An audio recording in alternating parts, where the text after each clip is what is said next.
Solutions et Services SRL, la solution rapide pour toute activité des transactions immobilières en République démocratique du Congo. Vente, achat, gestion, estimation, mise en location des biens meubles et immeubles, contactez-nous au +243 85 27 79 630. Vous avez une parcelle à vendre, un terrain, une villa, une concession, un bureau et un appartement à vendre ou à louer, contactez-nous. Oji mamacita, tu te demandes qui de moi de nous pour t'acheter des cimasa. Vas-y mamacita, Oji mamacita, en plan ensemble j't'ai dit je t'aime à travers les milingas. Oji mamacita, tu te demandes qui de moi de nous pour t'acheter des cimasa. Oji mamacita, en plan ensemble j't'ai dit je t'aime à travers les milingas. Quand je pense à toi, je suis pas allé, je suis BG encore. Tu t'en fous de mes reproches et de mes erreurs qui sont moches. La bonne j'arrange mes souvenirs dans la je deviens rage. Quand je suis dans le Mbote libota nanga mbote na bino. Donc toi kuta na présenter bino ndako oyo. Obozomona oyo eza ndako eza na commune ya Ntsele na arrêt BAT.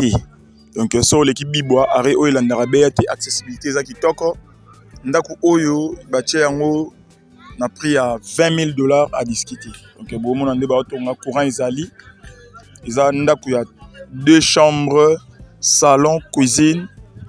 Na toilette na kata chambre à parents, toilette mususu pe ezali et puis na annexe moko ezali banda donc kata ndako eza propre ndeka bozomona wana moya recommander ngo ebele zate donc eza na annexe moko ezali banda oyo to relaxer yango pe bokoki kocha yango comme ça comme chambre pour ndako comme on 3 chambres et puis ko clôturer ndenge ezala toujours ka fondation clôture déjà ezali donc vidéo ya bien et ya lobby ou après lobby donc